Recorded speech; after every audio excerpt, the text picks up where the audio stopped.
الحمد لله والمنة والصلاة والسلام على الخاتمين ذي البينة والجنة وعلى آلهما وأصحابهما الذين هم فازوا بالنفس المطمئنة. أما بعد فقد قال الله تعالى في القرآن المجيد: وننزل من القرآن ما هو شفاء ورحمة للمؤمنين ولا يزيد الظالمين إلا خسارا. صدق اللہ العظیم. معزز سامعین،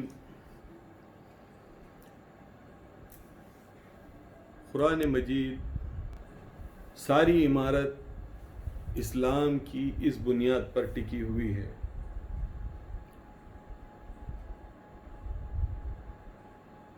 اس عظیم کتاب کے فضائل، اس کی برکتیں، نعمتیں، رحمتیں اللہ اور اس کے رسول نے بڑی کثرت سے بیان فرمائی ہیں.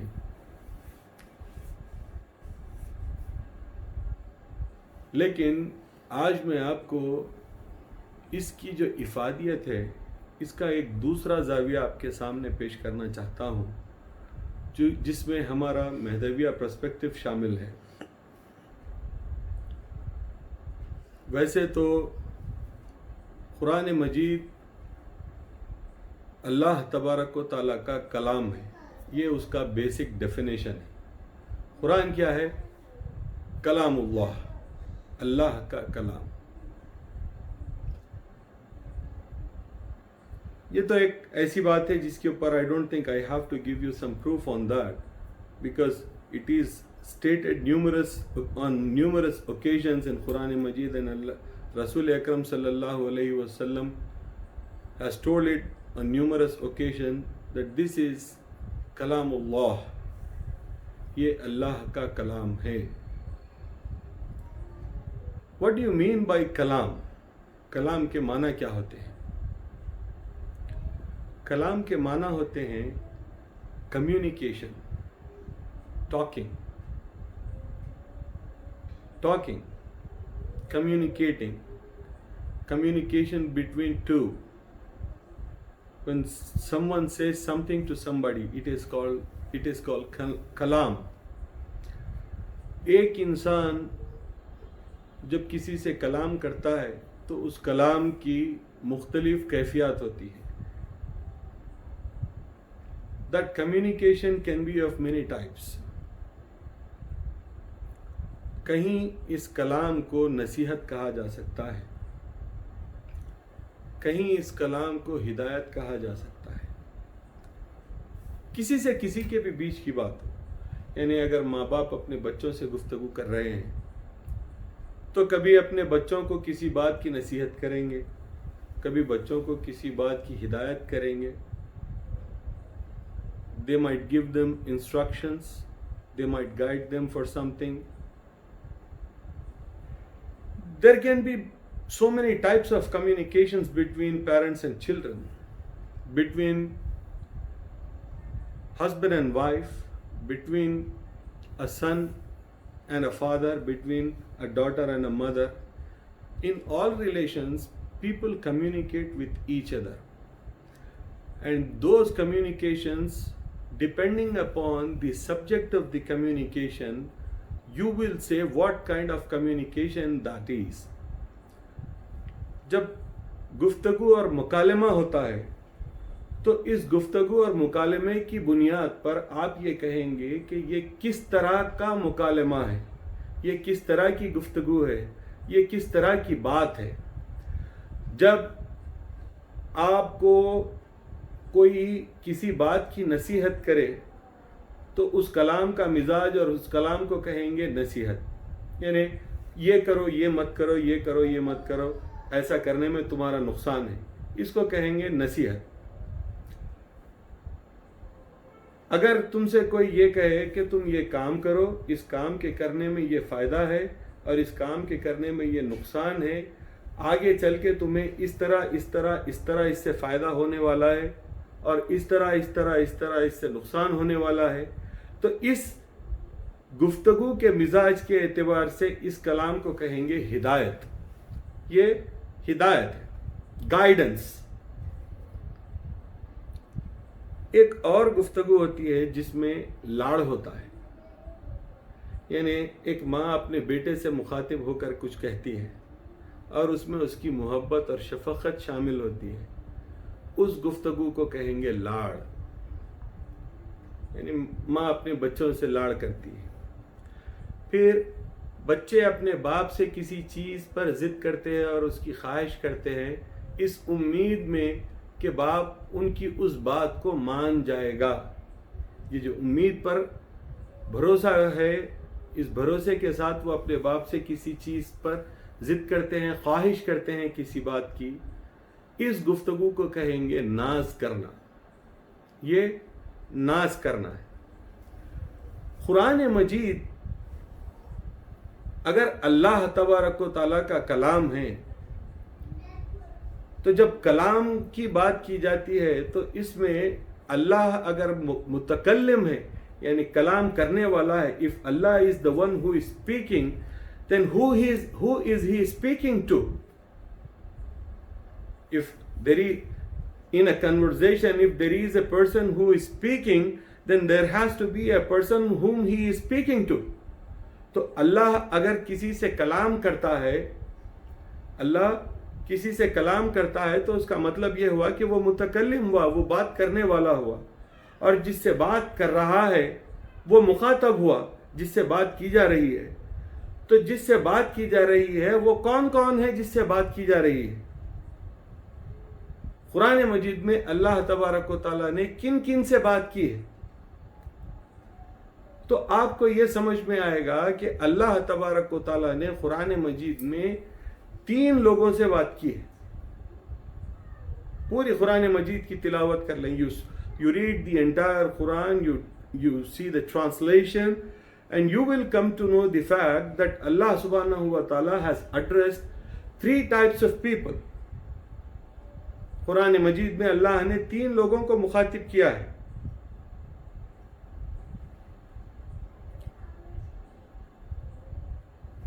سب سے آخری قسم سے میں شروع کروں گا، وہ لوگ جنہوں نے اللہ کے رسول کی دعوت کو اور اللہ کے رسول کی ہدایت کو نہ مانتے ہوئے آپ کی دعوت کو ٹھکرا دیا اور اس کا انکار کر دیا، ان کے تعلق سے اللہ تبارک و تعالیٰ نے کہا کہ یہ کافر ہیں۔ اور قرآن مجید میں اللہ تبارک و تعالیٰ نے ان سے مخاطب ہوتے ہوئے کہا یا ایھا الکافرون یا ایھا المشرکون۔ ان کے جو بھی یعنی انکار کرنے والوں کی کیٹیگری کے لیے ڈیفرنٹ ان کے بھی سیکٹس بنائے، لیکن کلیکٹیولی ایک گروپ ایسا ہے جو اللہ کے رسول کی دعوت کا انکار کرتا ہے، چاہے وہ اہل کتاب ہوں، چاہے وہ مشرکین ہوں، سب الگ الگ سیکٹس ہونے کے باوجود، سب الگ الگ عقیدے باندھے ہوئے لوگ ہونے کے باوجود، ان لوگوں میں کامن بات یہ تھی کہ وہ اللہ کے رسول کی دعوت کا انکار کر رہے تھے۔ They were reluctant to accept Islam. In fact, they were rejecting Islam. And to add to that, they were resisting Islam in such a way that they wanted to curb Islam, they wanted to destroy, diminish Islam, and they wanted to kill Nauzubillah Rasul Akram sallallahu alayhi wasallam. This thing was common among them. Despite of having so many differences between them, they were united in this thing. So Allah subhanahu wa ta'ala has categorized them and addressed them even though according to their individual identities, but this is a category that Allah has addressed in Quran Majid, and we can look at them as this category کہ جس کو اللہ کہ جو اللہ کی اس دعوت کا انکار کر رہے تھے یہ کفار تھے۔ اللہ نے ان سے مخاطب ہو کر گفتگو کی، اللہ نے ان سے مخاطب ہو کر قرآن مجید کے ذریعے سے مخاطبت کی، کلام کیا۔ اب ایک دوسری جماعت تھی جس سے اللہ تبارک و تعالیٰ نے گفتگو کی قرآن مجید میں، یہ جماعت ہے مسلمانوں کی، یہ جماعت ہے مومنوں کی، یہ جماعت ہے ان لوگوں کی جن لوگوں نے رسول اکرم صلی اللہ علیہ وسلم کی دعوت لا الہ الا اللہ محمد الرسول اللہ پر لبیک کہا اور آپ کی دعوت کو قبول کرتے ہوئے دائرہ دین میں آ گئے، اسلام میں آ گئے۔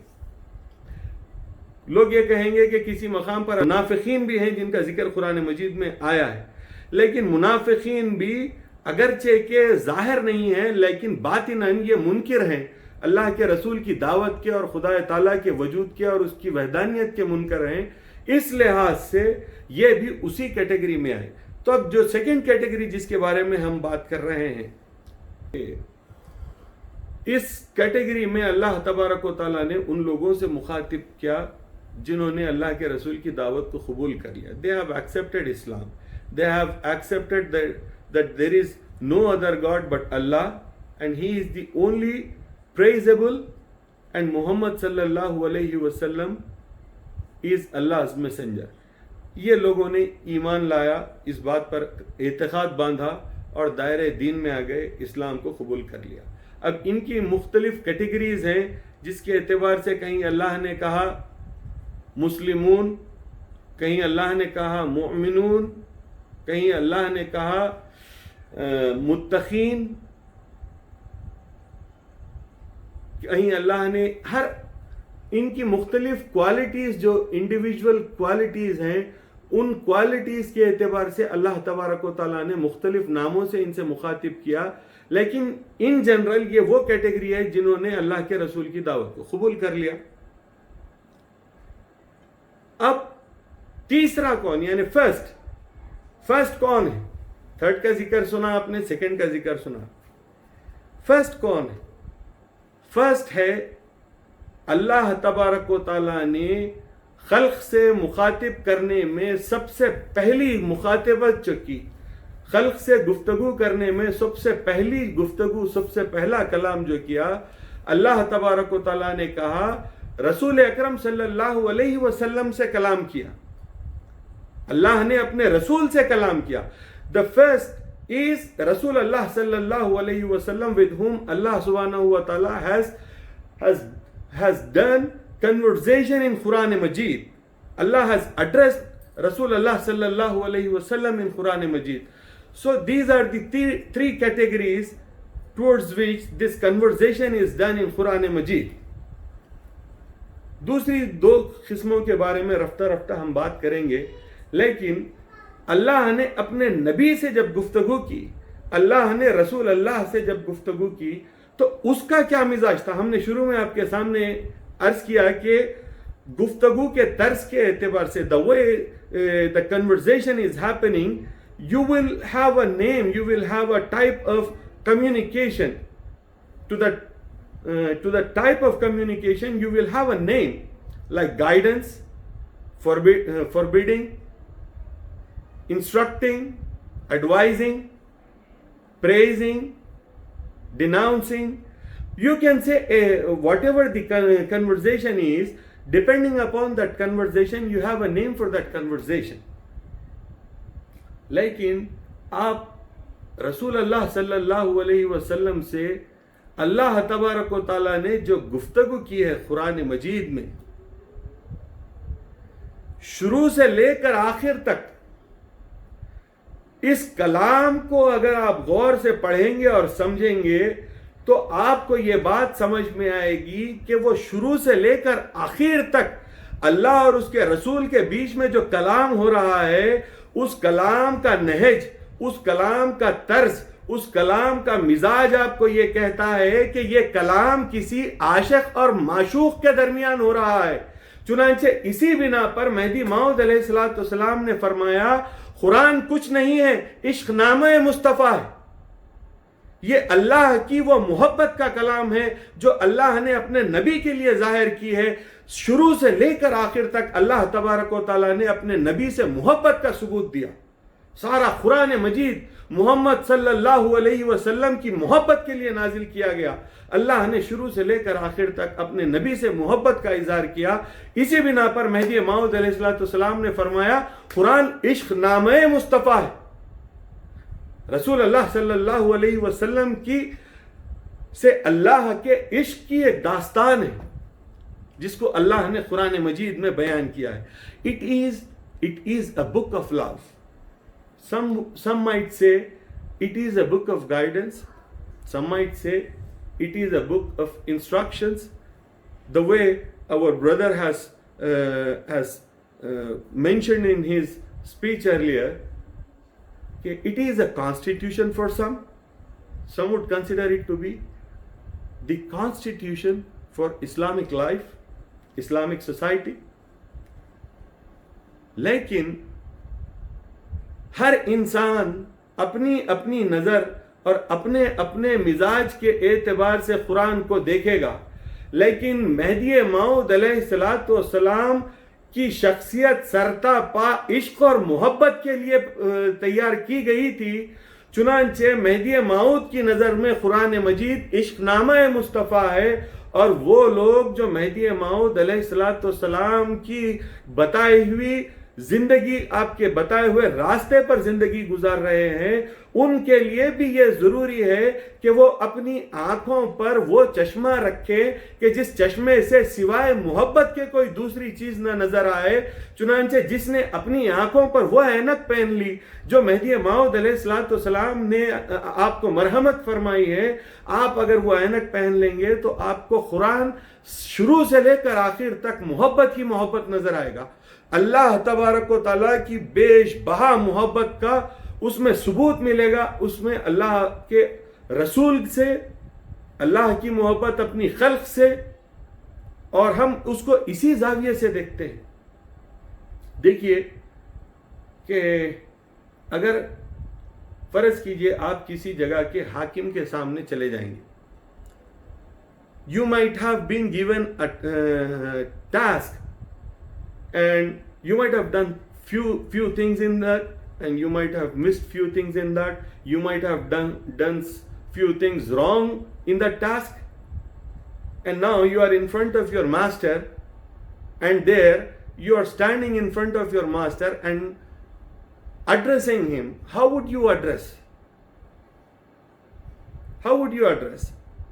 آپ یہ کہیں گے اس وقت چونکہ آپ سے غلطیاں ہوئی ہیں، چونکہ آپ سے کوتاہیاں ہوئی ہیں، چونکہ آپ سے لاپرواہیاں ہوئی ہیں، آپ سے کچھ کام چھوٹ گئے ہیں، اس بنا پر آپ اس بات کا اندازہ لگا لیں گے کہ آپ کا مالک آپ سے خفا ہے، آپ کا مالک آپ سے ناراض ہے.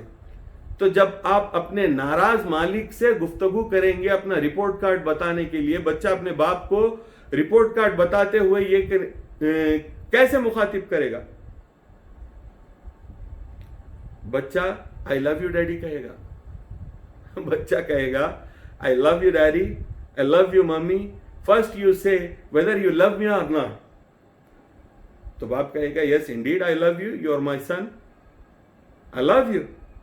باپ اپنے بچے سے کہے گا. تب جا کے بچہ پیچھے سے اپنا رپورٹ کارڈ نکال کے اپنے باپ کے ہاتھ میں دے کر یہ کہے گا کہ dead I have missed few subjects, I have failed in few subjects, and I have passed in few subjects. Can you please forgive me for what I have done? For what I have not done? For what wrong I have done? Can you just accept me for what I have done? Can you forgive me? Can you accept me? This is how a child is supposed to behave when his report card is in his hand. آپ اپنے مالک کے سامنے کھڑے ہوں گے project complete ہونے کے بعد میں، تو اس کو یہ نہیں کہیں گے کہ اے انصاف کرنے والے، اے جابر، اے قہر کرنے والے، اے سزا دینے والے، اے دوزخ کے مالک نہیں کہیں گے آپ، بلکہ آپ یہ کہیں گے کہ اے جنت کے مالک، اے رحمان، اے رحیم، اے عفو کریم، مغفرت فرمانے والے، اپنی خلق پر رحم فرمانے والے، ان کی چھوٹی اور بڑی غلطیوں پر پردہ ڈالنے والے، ان کی غلطیوں کو معاف کرنے والے، ان کی مغفرت کرنے والے، ان کو اپنی بارگاہ میں ہلے ہلے سے قبول کرنے والے، انہیں نقطے نقطے پر نوازنے والے. میرے پروردگار تو رحمان ہے، تو رحیم ہے. میری رپورٹ کارڈ کو دیکھ کر تو یہ نہ دیکھ کہ میں نے کیا کام غلط کیا ہے یا کیا کام نہیں کیا ہے، بلکہ جو کچھ ٹوٹی پھوٹی میں نے سروس کی ہے، جو کچھ میں نے ٹوٹے پھوٹے کام کیے ہیں، میرے مولا ان کاموں کو تو قبول فرما دے اور مجھے قبول فرما لے، اور میں نے جو غلطیاں کی ہیں یا میں نے جو کوتاہیاں کی ہیں ان کے لیے تو میری مغفرت فرما دے. This is how you are going to you are supposed to address Allah subhanahu wa ta'ala. Otherwise you cannot ask for his anger, You cannot ask for His mercy saying that you are an angry man, you are an angry God. You cannot ask for forgiveness saying that you are the one who does justice. All you have to say, all you have to remind your God about is, He is merciful. He is filled with so much love. He has so much mercy. He has so much grace in Him. تو آپ اللہ سے یوں مخاطب کریں گے. تو قرآن مجید کو اگر آپ اپنی زندگی میں اپنے لیے رحمت بنانا چاہتے ہیں، قرآن مجید کو آپ اپنی زندگی میں ایک اللہ تبارک و تعالیٰ کی بیش بہا نعمت تصور کرتے ہوئے اپنی زندگی میں امن اور سکون چاہتے ہیں، تو آپ کو یہ چاہیے کہ قرآن کو کس زاویے سے دیکھیں، اس کی اصلاح کر لیں. You correct yourself how you look at Quran Majid. If you look at it as if it is a just constitution, then it will become a constitution for you. And what you will see in that? Just instructions of doing and not doing. About doing and not doing. اگر قرآن مجید کو آپ اللہ کی محبت کا کلام تصور کریں گے تو what you are going to get from Quran Majid is nothing but love. Nothing but love. It is all about love. تو مہدی موعود علیہ السلام نے آپ کو خدا سے ڈرنا نہیں بلکہ محبت کرنا سکھایا ہے. تو جس خدا تعالیٰ سے آپ محبت کرتے ہیں اور جو خدا تعالیٰ آپ سے محبت کرتا ہے، تو اس کا مطلب یہ ہوا کہ آپ کے اور خدا تعالیٰ دونوں محبت کرنے والوں کے بیچ میں جو کلام ہے، وہ کلام باوجود اس کے کہ کانسٹیٹیوشن ہے، وہ کلام باوجود اس کے کہ ہدایت ہے، وہ کلام باوجود اس کے کہ عدل اور انصاف کا میزان ہے، ان ساری کی ساری باتوں کے باوجود وہ کلام عشق نامہ ہے. وہ محبت کا ذریعہ ہے تمہارے اور تمہارے پروردگار کے درمیان. وہ رحمت کا ہلا ہے، وہ رحمت کی وجہ ہے تمہارے اور تمہارے پروردگار کے درمیان. چنانچہ خود اللہ تبارک و تعالیٰ نے قرآن مجید میں ارشاد فرمایا وَنُنَزِّلُ مِنَ الْقُرْآنِ، جس چیز کو اس قرآن مجید میں ہم نے نازل کیا ہے، مَا هُوَ شِفَاءٌ وَرَحْمَةٌ لِّلْمُؤْمِنِينَ، مومنوں کے لیے اس کے اندر شفا ہے اور رحمت ہے. شفا آپ کی ان ساری تکلیفوں کو دور کرنے والے کام کا نام شفا کرنا ہے، اور رحمت وہ اللہ کی ایسی صفت ہے جو آپ کی زندگی میں محبت، سکون اور اچھائی بھر دے. آپ کی مشکلیں، آپ کی تکلیفیں، آپ کے امتحانات، آپ کے جو تکلیف دہ مسائل ہیں، ان سب کے سب کو ختم کر کے آپ کی زندگی میں سکون، سلامتی، خوشی لانے والی صفت اللہ کی ہے رحم کرنا. تو اللہ تبارک و تعالیٰ قرآن مجید میں قرآن مجید کی صفت جو بیان کر رہا ہے وہ یہ ہے کہ یہ آپ کے لیے رحمت ہے. اب اسی حوالے سے میں آپ کے سامنے یہ عرض کرنا چاہتا ہوں کہ اگر فرض کیجیے آپ کو آپ کے والد نے پکارا تو آپ کیا کریں گے؟ فوری جواب دیں گے. آپ کو آپ کی ماں نے پکارا تو آپ کیا کریں گے؟ اخلاق کا تقاضا یہ ہے آپ فوری جواب دیں. آپ کو آپ کے دادا نے، آپ کے دادی نے، آپ کے سرپرست نے، آپ کے بزرگ نے آواز دی اور آپ کو پکارا یا کہہ کر، تو آپ کیا کریں گے؟ آپ کا اخلاق کا تقاضا یہ ہے کہ آپ فوری ان کا جواب دیں گے، جی کہیں گے، بھاگتے ہوئے ان کے سامنے جائیں گے اور ہاتھ بند کر کھڑے ہو جائیں گے. ادب کا تقاضا یہ ہے. اچھا، آپ اگر ان کا احترام کریں گے تو وہ اگر آپ کو پکاریں بھی تو آپ ان پر غلاف اڑا کر لے جا کر کسی کمرے میں بند کر دیں گے. کیا یہ ان کا ادب اور احترام ہوا؟ آپ ان پر غلاف اڑا دیں گے، ایک بڑا مکے سے لایا ہوا غلاف، مدینے سے لایا ہوا غلاف، یا کسی جگہ سے لایا ہوا ریشمی غلاف، بہترین خوبصورت لباس بنا ہوا، وہ ان کو پہنا کے لے کے جا کے کسی چھجے پہ، کسی طاق میں، کسی الماری میں، کسی کمرے میں قفل ڈال کے بند تو نہیں کر دیں گے، لپٹ کر رکھ تو نہیں دیں گے، بلکہ ان کی عزت اور ان کا احترام کرنے کا مطلب یہ ہوگا کہ وہ جب آپ کو آواز دیں تو آپ دوڑتے ہوئے ان کے پاس جائیں، ان کی عزت اور ان کا احترام کرنے کا مطلب یہ ہے کہ روزانہ آپ ان کے پاس جائیں، ان کی خدمت کریں، انہیں چھوئیں، ان کے ہاتھ پیر دھلائیں، انہیں ناشتہ کرائیں، ان کے ساتھ جو نیکی آپ کر سکتے ہیں کریں. ایسا نہیں کہ مہینوں میں، برسوں میں، سالوں میں آپ جائیں اور ان کی صورت دیکھیں اور اس وقت تک انہیں کسی کمرے میں اچھے کپڑے پہنا کر بند کر دیں. یہ تو بد اخلاقی اور ظلم ہوگا. اللہ تبارک و تعالیٰ سے جب آپ کا معاملہ ہوتا ہے تو قرآن مجید اللہ کی نمائندگی آپ کی زندگی میں کر رہا ہے. It is representing Allah subhanahu wa ta'ala in your life, and it is calling you saying یا ایھا الذین آمنوا، اے ایمان والو کہہ کر قرآن مجید آپ کو پکار رہا ہے.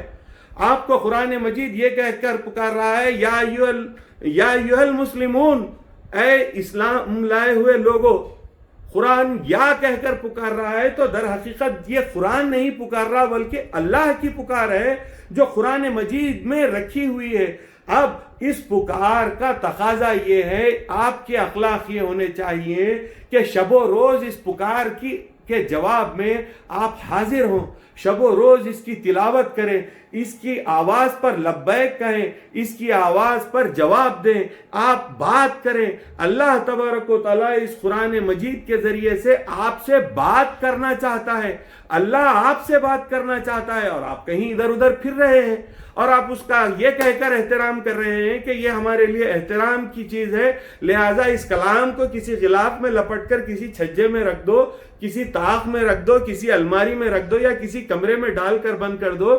تو کیا آپ کو اللہ پکار رہا ہے اور کتاب کے منہ پر آپ ٹیپ لگا کر لے جا کر کسی کمرے میں بند کر رہے ہیں؟ تو کیا آپ ایسا سلوک اپنے خدا اور اس کے کلام سے کرنے کے بعد اس سے اس کی رحم، اس سے اس کی مغفرت کی توقع کر سکتے ہیں؟ Can you expect Allah subhanahu wa ta'ala to do mercy on you? Can you expect Allah subhanahu wa ta'ala to be gracious towards you given the situation that while He is calling you, you are closing the medium through which Allah subhanahu wa ta'ala is calling you. You are covering it in a beautiful cloth. You are taking it and dumping it in a closet or in a dark room where Allah is calling you and you are unable to hear His calls. Is this how you are going to expect His mercy? Is this how you are going to expect His forgiveness? No, my dear friend, you have to come out of this. This is a dilemma that you have to come out from. You cannot behave like this. This is a very, very unacceptable behavior from your part. And Allah is not going to forgive you for this.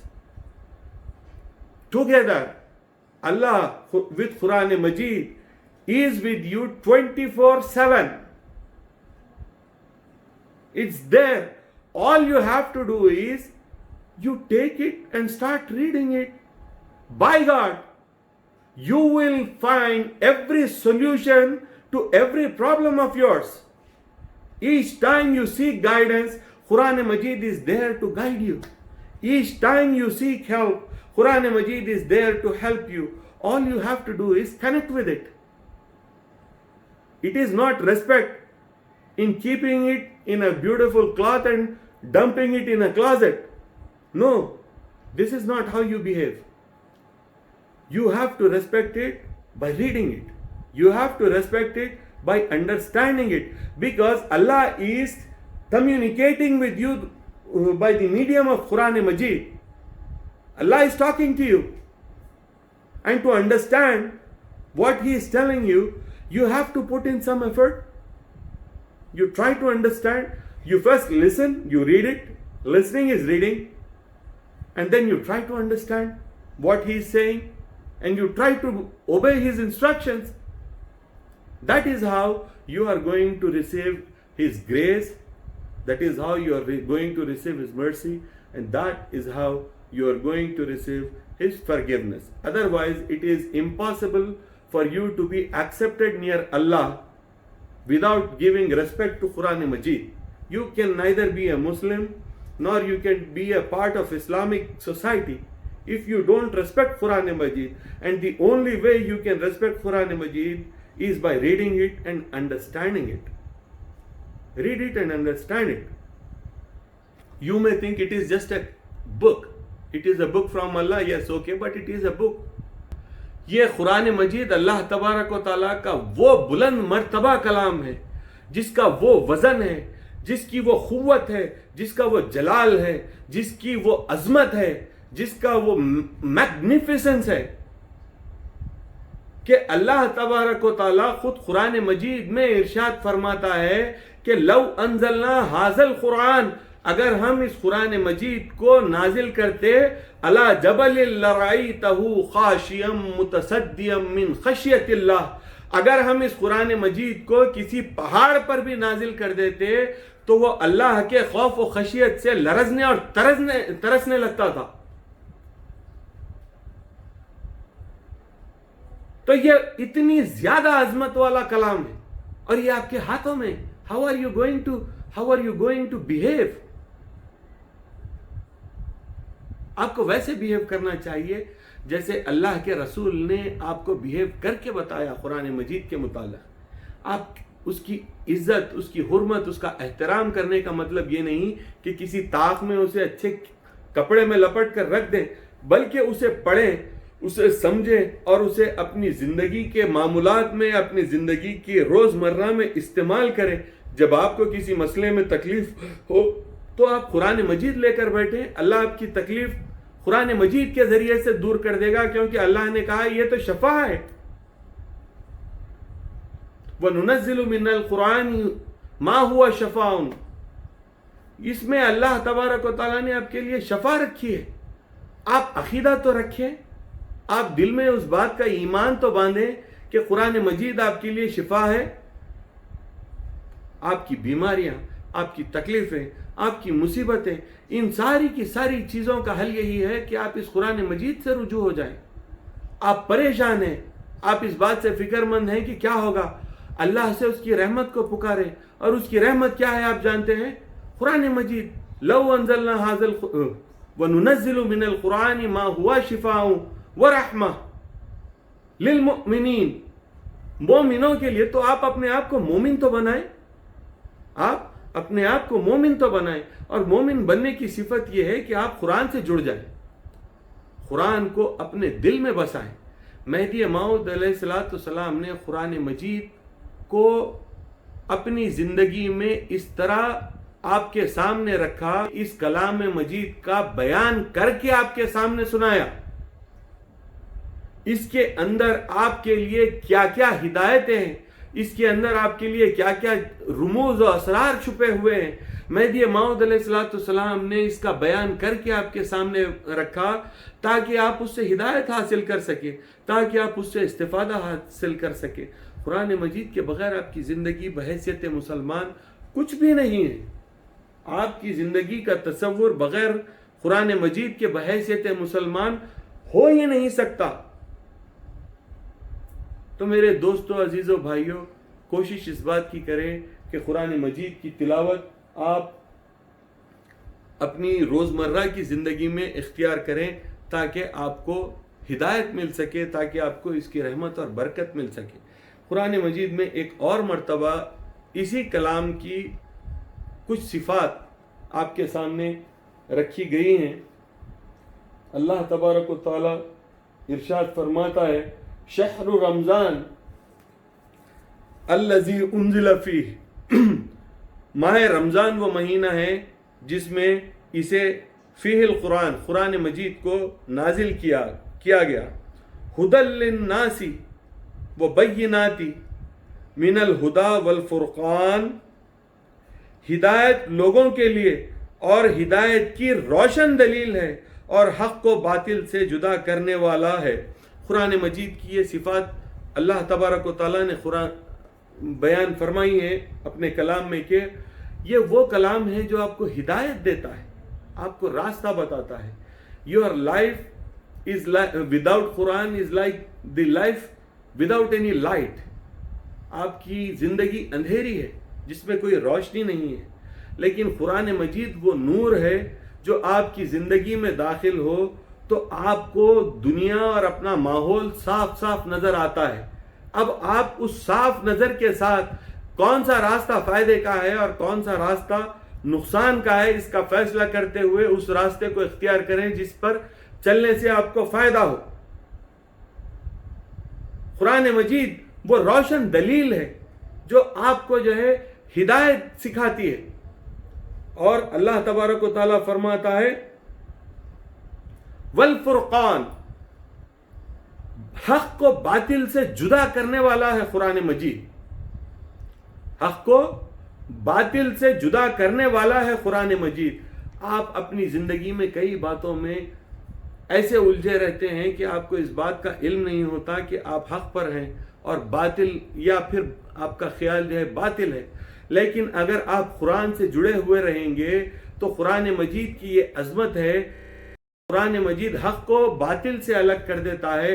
اگر آپ کسی برے کام میں یا باطل کام میں ملوث ہونے کا امکان بھی اگر ہے تو قرآن مجید میں وہ برکت ہے، قرآن مجید میں وہ شفا ہے آپ لوگوں کے لیے کہ آپ کو وہ دور کر دے گا برائیوں سے اور آپ کو ہدایت کے راستے پر آگے بڑھا دے گا۔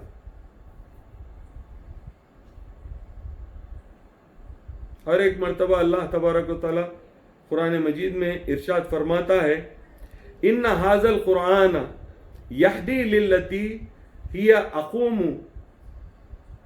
ویبشر المؤمنین یعملون الصالحات ان لہم اجرا کبیر۔ بے شک قرآن مجید سب سے سیدھی راہ کی ہدایت دیتا ہے اور نیک عمل کرنے والوں کے لیے خوشخبری سناتا ہے۔ یعنی آپ کو وہ سارے نیک کام جو کرنے ہیں، جو اللہ تبارک و تعالیٰ آپ سے توقع کرتا ہے، ان سارے نیک کاموں کی ہدایت آپ کو قرآن مجید ہی کے ذریعے سے مل سکتی ہے۔ اور یہی قرآن مجید وہ قرآن مجید ہے جو آپ کے لیے ہدایت ہے، کامل ہدایت ہے، اور سب سے زیادہ سیدھا راستہ جو ہو سکتا ہے وہ اگر آپ کو کوئی بتا سکتا ہے تو وہ قرآن مجید ہے، اس کے سوا کوئی دوسری بات نہیں۔ سیدھے راستے کے تعلق سے ہم کافی بات کر چکے ہیں، لیکن اس میں آپ کو میں تھوڑی سی اور نصیحت کے طور پہ کچھ باتیں آپ کے سامنے رکھنا چاہتا ہوں کہ قرآن مجید کی ابتدا میں سورہ بقرہ کی آیت یہ ہے کہ الف لام میم ذالک الکتاب لا ریب فیہ۔ قرآن مجید کی ایک خصوصیت اللہ تبارک و تعالیٰ بیان کر رہا ہے اور فرما رہا ہے کہ یہ وہ کتاب ہے جس میں کوئی شک نہیں۔ بھائی، یہ شک انسان کی فطرت کا ایک بہت انسٹنکٹیو حصہ ہے، اس کی نیچر میں شامل ہے کہ انسان وہ چیز جس کے بارے میں وہ نہیں جانتا اس کے تعلق سے وہ شک کرتا ہے۔ آگے اللہ تبارک و تعالیٰ فرماتا ہے ھدی للمتقین، اس میں ہدایت ان لوگوں کے لیے ہے جو تقوی کو اختیار کرتے ہیں۔ یعنی جو لوگ تقوی کو اختیار کرتے ہیں قرآن مجید ان کی ہدایت کرتا ہے۔ الذین یؤمنون بالغیب، اور وہ لوگ جو غیب پر ایمان لاتے ہیں۔ ذالک الکتاب لا ریب فیہ، اللہ تبارک و تعالیٰ نے فرمایا کہ اس کتاب میں کوئی شک نہیں، تو یہاں پر اس کا مطلب یہ ہوا کہ انسان کے دل میں جو شک کی صفت ہے، جو شک کی صفت خود اللہ نے اس کی تخلیق میں شامل کی ہے، تو اللہ تبارک و تعالیٰ اس بات سے بخوبی واقف ہے کہ انسان شک کرے گا، کیونکہ قرآن اس جگہ سے آ رہا ہے جس جگہ کا پتہ رسول اللہ صلی اللہ علیہ وسلم نہیں بتا سکتے ہیں، کیونکہ وہ غیب ہے، اور انسان ان چیزوں کو ہرگز قبول نہیں کرتا جو غیب میں ہے۔ اس کے 5 سینسز میں جب تک کوئی بات نہیں آتی اس وقت تک انسان اس چیز کو ایکنالج نہیں کرے گا۔ مسلمان ہونے کا سب سے بڑا چیلنج یہی ہے کہ اللہ تبارک و تعالیٰ یہ کہتا ہے کہ یہ میرا کلام ہے، یہ میری کتاب ہے، اور اس میں تم کو شک کرنے کی کوئی گنجائش نہیں، کیونکہ اس میں کوئی شک کی گنجائش نہیں ہے۔ یہ کہنے کے بعد جب اللہ نے یہ کہا کہ اس میں ہدایت ان لوگوں کے لیے ہے جو تقوی کو اختیار کرتے ہیں، تو تقوی کو اختیار کرنا کوئی ایسی صفت ہے جس صفت میں اللہ تبارک و تعالیٰ کا یہ منشا ہے بیان کرنے کا کہ اس صفت میں شک کی گنجائش نہیں ہے. یعنی اگر کوئی شخص متقی ہے تو اس کا مطلب یہ ہے کہ وہ شک نہیں کرتا اور وہ غیب پر بھی ایمان رکھتا ہے یا وہ غیب پر بھی ایمان لاتا ہے. تو قرآن مجید ان لوگوں کے لیے ہدایت کا راستہ رکھی ہے جن میں تقوی ہے اور جو غیب پر ایمان لائے. تقوی کا مطلب یہ ہے کہ انسان جو عمل کرے وہ اچھے سے اچھا کرے. یہ نہیں کہ کسی سیکنڈ لیول یا تھرڈ لیول کا عمل کرے، بلکہ انسان بیسٹ عمل کو اختیار کرنے کی کوشش کرے اور اپنے دل میں اس بات کا ڈر رکھے کہ میں کوئی سیکنڈ یا تھرڈ لیول کا عمل کرنے کی کوشش کروں تو مجھ سے اس بات کا امکان ہے کہ میں کوئی غلط کام کر بیٹھوں جس کی وجہ سے میرا پروردگار مجھ سے ناخوش ہو. مہدی موعود علیہ السلام نے اسی کی تلقین فرمائی اور فرمایا عالیت کو اختیار کرو. عالیت سے اگر پھسلو گے تو کم از کم رخصت پر جا کر ٹکو گے، ورنہ اگر رخصت کو اختیار کرو گے تو رخصت سے پھسلو گے تو ہلاکت کی منزل کو پہنچ جاؤ گے. یعنی you go for the best kind of work that you can do. سب سے اعلیٰ کام، سب سے بیسٹ کام جو ہو سکتا ہے اس کام کی طرف آگے بڑھو، وہ کام کرو. اگر آپ کے کام کرنے میں کچھ آپ سے کوتاہی، غفلت یا لاپرواہی بھی ہو گئی تو وہ کام اس کوالٹی سے نہ بھی ہوا تو کم از کم ایکسیپٹیبل لیول میں کام ہو جائے گا. لیکن اگر آپ یہ خیال کریں گے کہ بس میں کسی بھی طرح یہ کام کر کے نکل جاؤں گا کافی ہے، تو اگر اس لیول کا کام کریں گے اور وہاں سے آپ کا کام خراب ہوگا تو آپ ان ایکسیپٹیبل سچویشن میں پہنچ جائیں گے. اس کو میں اس مثال کے ساتھ سمجھانا چاہوں گا کہ ایگزامینیشن میں 35% منیمم پاسنگ مارکس ہوتے ہیں اور مور دین 60% جو ہے اگر کوئی مارکس لاتا ہے تو اسے فرسٹ ڈویژن ہمارے زمانے میں کہتے تھے، اب کیا ہے نہیں معلوم. ہمارے زمانے میں 60 پلس تھا تو فرسٹ ڈویژن تھا، اور 45 پلس تھا تو سیکنڈ ڈویژن تھا، اور 35 پلس تھا تو تھرڈ ڈویژن تھا. منیمم 35% کی ضرورت ہوتی تھی پاس ہونے کے لیے. اگر کوئی بندہ ایگزامینیشن کے لیے 35% کا ٹارگٹ رکھ کے اگر ایگزامینیشن کی تیاری کرے تو وہ فیل ہو جائے گا، کیونکہ اس سے غلطی ہونا لازم ہے. اگر وہاں 35% کی تیاری میں اس سے غلطی ہو جائے گی تو وہ فیل ہو جائے گا. مہدی موعود علیہ السلام نے فرمایا 100% کرنے کی کوشش کرو، ڈسٹنکشن میں پاس ہونے کی کوشش کرو. اگر 2-4 نمبر تمہارے ادھر ادھر ہو بھی جائیں تو کم از کم فرسٹ ڈویژن میں پاس ہو جاؤ گے اور تمہاری عزت لاج رہ جائے گی اور تمہاری منزل آگے کی آسان ہو جائے گی. ورنہ تھرڈ ڈویژن کو ٹارگٹ کر کے کام کرو گے تو تم فیل ہو جاؤ گے. اللہ تبارک و تعالیٰ نے قرآن مجید میں ہدایت انہی لوگوں کے لیے رکھی ہے جو وہ کام کرے جس کا ٹارگٹ ڈسٹنکشن کا ہو، 100% کا ہو. تو قرآن مجید سے استفادہ کرنے کے لیے ضروری یہ ہے کہ آپ تقوی اور عالیت کو اختیار کریں. تو اس وقت آپ کے لیے قرآن مجید مفید ہوگا، اس وقت قرآن مجید آپ کے لیے کارآمد ہوگا.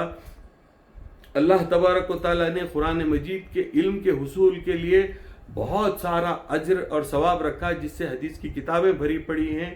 لوگوں نے بہت کام کیا ہے، آپ واقف ہیں، سب آپ کو وہ باتیں ملتی رہیں گی. لیکن میں اس کا فلاسفک جو پوائنٹ آف ویو ہے وہ آپ کے سامنے آج کے موقع سے رکھنا ضروری سمجھا. اس لیے میں نے آپ کے سامنے اس کا فلاسفک پوائنٹ آف ویو رکھا کہ قرآن مجید کو آپ محبت کا ذریعہ سمجھیں، اللہ سے عشق کا راستہ سمجھیں، اللہ سے عشق کا ٹول سمجھیں کہ اس کو اختیار کر کے آپ اللہ تبارک و تعالیٰ کی محبت حاصل کر سکیں، کہ جس کو اختیار کر کے آپ اللہ سے اس طرح محبت کر سکیں کہ جس طرح اللہ کی محبت کرنے کا حق ہے. تو میں آخر میں اللہ تبارک و تعالیٰ سے اس بات کی دعا کرتا ہوں کہ اللہ تبارک و تعالیٰ قرآن مجید کو ہماری زندگی کا حصہ بنا دے اور ہمارے شب و روز میں ہمارا دوست، ہمارا ساتھی بنا دے. اسے ہماری سانس کی طرح ہماری زندگی میں جاری کر دے کہ ہر قدم پر ہم اللہ سے اس کی محبت اور اس کے عشق کی کوشش کریں اور مدعائے مہدی موعود علیہ السلام کو حاصل کرنے کی کوشش کر سکے اور اس میں کامیابی حاصل کرے. وآخر الدعوانا ان الحمدللہ رب العالمین.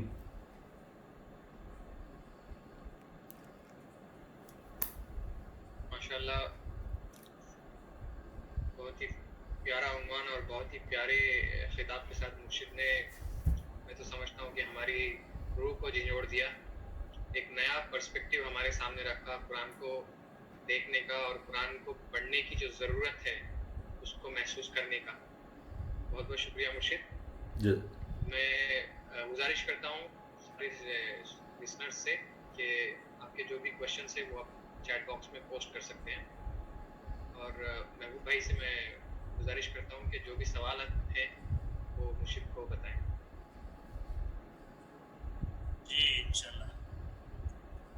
مرشد سے تھوڑے کوشچنس اسٹارٹ ہوئے ہیں کے لیے. تو پہلا جو کوشچن ہے, دو کوشچن ہے اصل میں اس میں. Who does not read Quran daily or very less, not even in Ramadan? What is the azab for them and what is the loss? This is the first question. What is the azab for them and what is the loss? I won't say azab, مگر یہ کہوں گا کہ میں اس کے لیے لاس بہت بڑا ہے, کیونکہ رمضان وہ مبارک مہینہ ہے جس میں کی جانے والی ساری عبادات اللہ تبارک و تعالیٰ نے اس کے اجر کو جو ہے ملٹیپلائی کیا ہوا ہے کئی گنا. تو اگر کسی کو اللہ تبارک و تعالیٰ رمضان کی زندگی عطا کرتا ہے اور وہ اس میں اس کو راضی کرنے کی کوشش نہیں کرتا, تو میں سمجھتا ہوں کہ اس نے اپنا بہت بڑا نقصان کر لیا. اور قرآن پڑھنا چاہیے, اس میں بہت ثواب ہے. اگر کم پڑھتا ہے تو اسے زیادہ پڑھنے کی کوشش کرنا چاہیے. میں نہیں سمجھتا کہ اللہ تبارک و تعالیٰ جو ہے کم پڑھنے کے لیے کسی کو سزا دے دے گا, ایسی کوئی بات نہیں ہے. اس کی کوئی سزا تو نہیں ہے, لیکن اس میں نقصان ضرور ہے کہ you have been given an opportunity to convince اللہ, to ask for his forgiveness, to ask for his mercy and grace, and you miss that opportunity. Then I would say pity on you if you do that. But I won't say کوئی عذاب ہوگا. جی مرشد, ان کا اگلا ایک سوال ہے کہ what happen if a person does a mistakes in reciting Quran unintentionally, what are the consequences? There are no consequences. انما اعمال بالنیات. اللہ سارے اعمال یعنی آپ کے جو اعمال ہیں وہ آپ کی نیتوں پر منحصر ہے. آپ انوئنگلی اگر غلطی کرتے ہیں تو اس انوئنگلی کی جانے والی غلطی کو اللہ تبارک و تعالیٰ یقیناً معاف فرما دے گا, اور اللہ آپ کی سادگی کو, آپ کی معصومیت کو قبول فرمائے گا. جس طرح بھی آپ قرآن مجید پڑھنا جانتے ہیں, آپ قرآن مجید کی تلاوت کریں.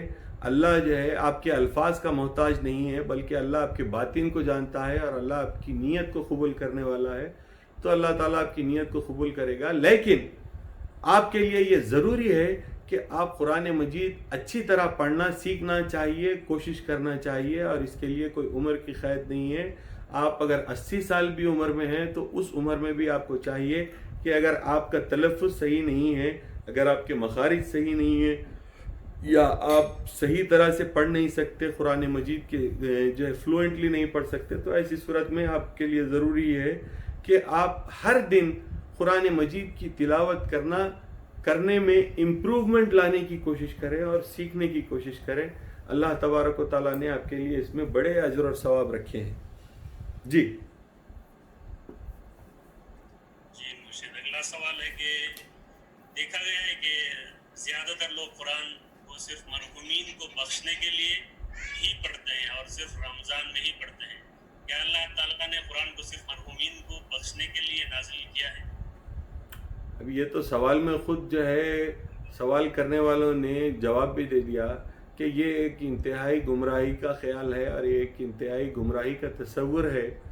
اور قرآن مجید کو آپ کس طرح دیکھتے ہیں, میں نے شروع میں یہی بات کہی ہے آپ سے کہ آپ کو قرآن سے جو مطلوب ہے آپ قرآن مجید سے اس چیز کو منسوخ کریں گے. What you desire from Quran, you expect that to happen by reading Quran Majid. If you want some sawab for your marhumin, then you are reciting Quran. But Quran is not just, of course, there is a lot of sawab and it can be done for isal sawab. But the more important thing is Quran Majid is kalam. It is communication. God wants you to communicate with Him through this Quran. So you communicate. That is the reason why Quran Majid is given to you. You communicate with Allah subhanahu wa ta'ala. That is the primary reason for having and reading Quran Majid. تو قرآن اپنی زندگی میں شفا کے لیے استعمال کریں، قرآن اپنی زندگی میں خدا کی رحمت کو طلب کرنے کے لیے پڑھیں، قرآن مجید کی تلاوت اپنی زندگی میں اللہ کی محبت حاصل کرنے کے لیے پڑھیں. یہ مقصد ہوتا ہے قرآن مجید پڑھنے کا. اگر کوئی شخص اپنے مرحومین کی مغفرت یا ان کے ایصال ثواب کے لیے پڑھنا چاہتا ہے تو that is well and fine, yes you can do it, but that is not the only reason why you are going to read قرآن. You read it for yourself. You read it for the better understanding of Quran Majid and to understand Allah subhanahu wa ta'ala's message in a better manner by reading Quran Majid. So you read for that. It is not just one reason for which you are going to read Quran. جی میاں اگلا question ہے کہ what are the risk if we learn Quran tafsir through YouTube from non-Madhabi alim? If you want to learn just reading, then I don't have a problem with that. You can learn from anybody. بہتر صورت یہ ہے کہ the better option is you go to your murshid, you learn at your home. If your father or mother is capable of teaching, then you do it this way. If at all they are not capable of teaching, then in that case you have to go out. So the better place is you go to our people. اب مرشد کے پاس جائیں، مرشد کے دائرے میں جائیں، مرشد یا پھر مرشد کا کوئی نمائندہ فقیر وغیرہ، کوئی شاگرد جو مسجد میں قرآن مجید پڑھاتا ہے، دائرے میں قرآن مجید پڑھاتا ہے، تو اس کے پاس پڑھ لیں. اگر وہ بھی آپ سے نہیں ہو سکتا تو نہ پڑھنے سے بہتر یہ ہے کہ کسی اور جگہ سے بھی پڑھ سکتے ہیں. نہیں پڑھنے سے بہتر ہے، لیکن مناسب بات یہ ہے، پریارٹی یہ ہونی چاہیے کہ اپنے لوگوں کے پاس پڑھیں. اب رہا سوال تفسیر کا، تو میں اس کے اوپر جو ہے آپ کو بالکل 2 جملوں میں یہ بات کہوں گا کہ ہرگز تفسیر کسی اور کی نہیں پڑھیں. انٹرنیٹ کے ذریعے سے تو بالکل نہیں پڑھیں، اس سے آپ گمراہ ہو جائیں گے.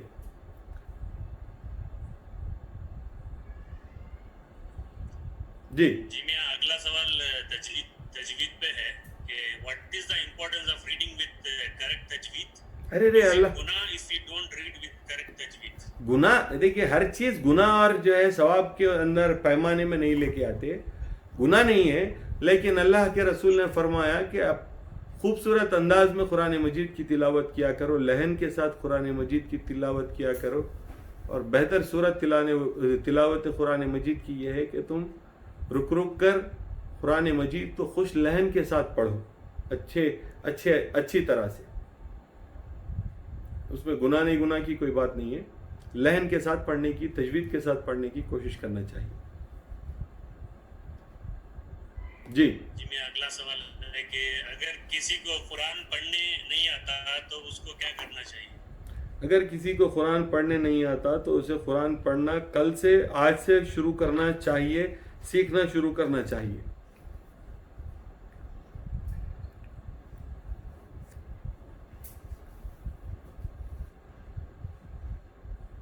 جی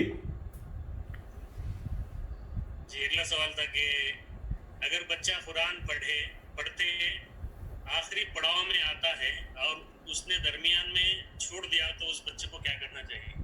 اس بچے کو پورا کرنا چاہیے کسی استاد کے پاس، کسی ایسے کے پاس جو قرآن مجید اچھی طرح پڑھنا جانتا ہے. اس کی نگرانی میں باقی کا حصہ پورا کرنا چاہیے. Question ہے میاں، can ترجمہ of Quran in mother tongue be recited instead of Quran in Arabic language in namaz or general, or is it mandatory to recite Quran Arabic only?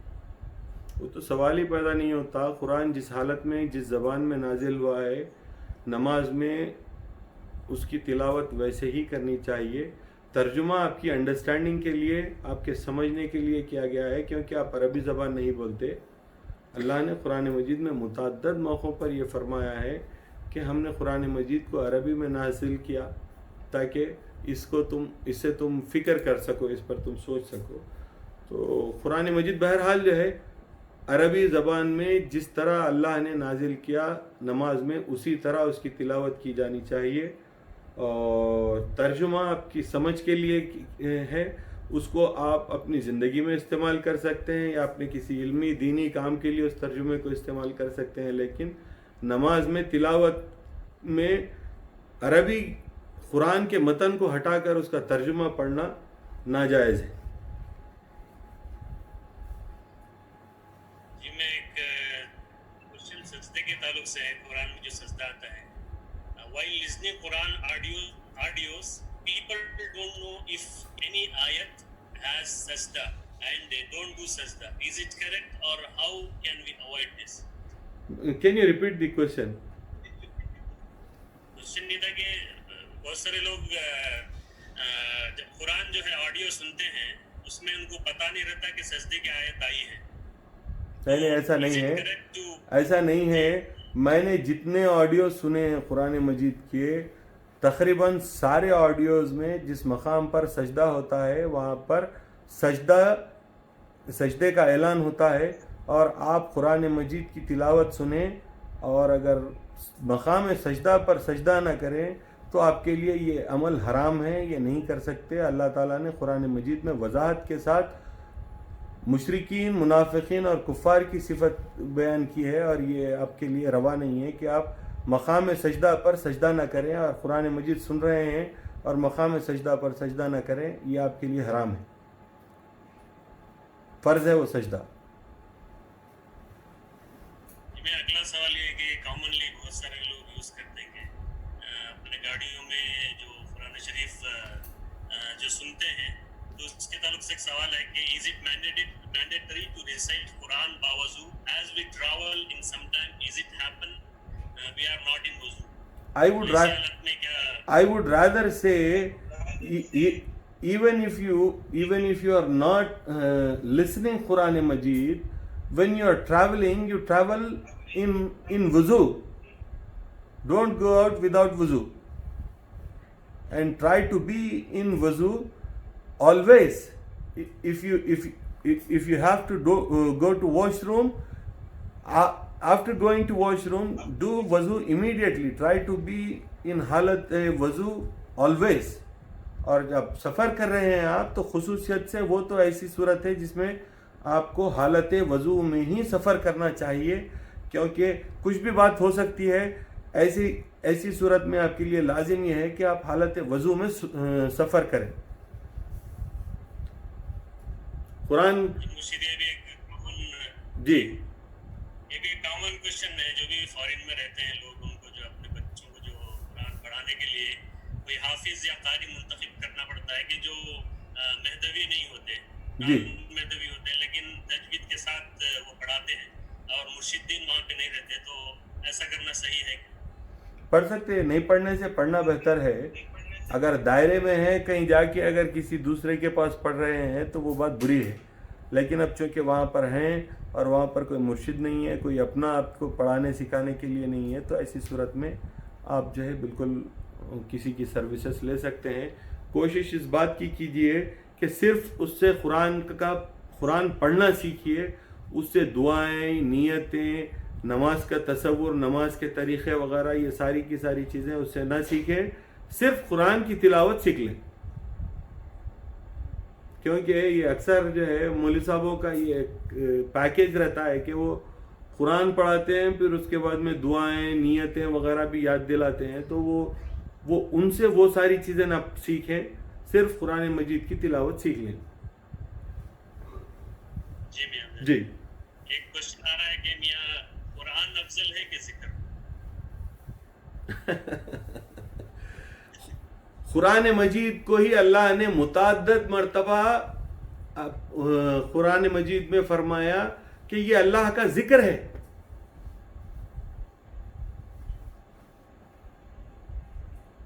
آپ نے سمجھا کہ قرآن مجید کو اللہ تبارک و تعالیٰ نے اپنے کلام میں فرمایا کہ یہ اللہ کا ذکر ہے، تو یہ بھی ایک طرح کا اللہ کا ذکر ہے. وہ بھی ذکر ہے یہ بھی ذکر ہے, سب کو کمپیئر کرنے کی کیا ضرورت ہے آپ کو؟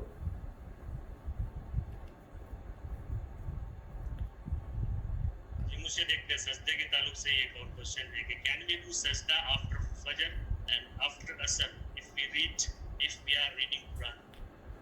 سجدہ according to the hadith, سجدہ after asr till maghrib is makruh, sajda after fajr till tulu is makruh. So there is no question of doing sajda.